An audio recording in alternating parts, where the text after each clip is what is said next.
తన అభిమాని రేణుకా స్వామిని కన్నడ నటుడు దర్శన్ హత్య చేసిన కేసులో మరికొన్ని కొత్త విషయాలు వెలుగులోకి వచ్చాయి.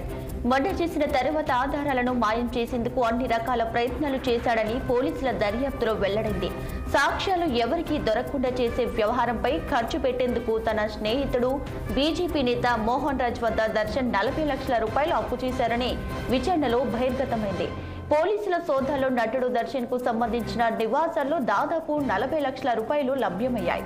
మరో 30 లక్షలు కేసులో నిందితులుగా ఉన్న 3 వ్యక్తులకు దర్శన్ చెల్లించాడని దర్యాప్తులో తేలింది. ఇక కేసుతో ముడిపడిన మొత్తం 70 లక్షల రూపాయల వ్యవహారంపై ఆదాయపు పన్ను శాఖకు కర్ణాటక పోలీసులు సమాచారం అందించారు.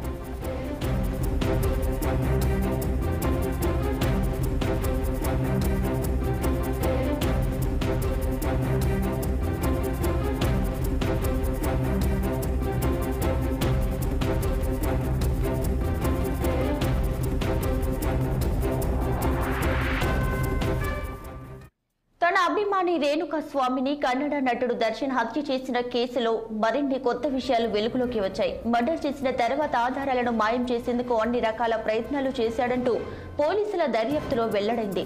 అయితే సాక్ష్యాలు ఎవరికీ దొరకకుండా చేసే వ్యవహారంపై ఖర్చు పెట్టేందుకు తన స్నేహితుడు బీజేపీ నేత మోహన్ రాజ్ వద్ద దర్శన్ 40 లక్షల రూపాయలు అప్పు చేశారని విచారణలో బహిర్గతమైంది. పోలీసుల సోదాల్లో నటుడు దర్శన్ కి సంబంధించిన నివాసాల్లో దాదాపు 40 లక్షల రూపాయలు లభ్యమయ్యాయి.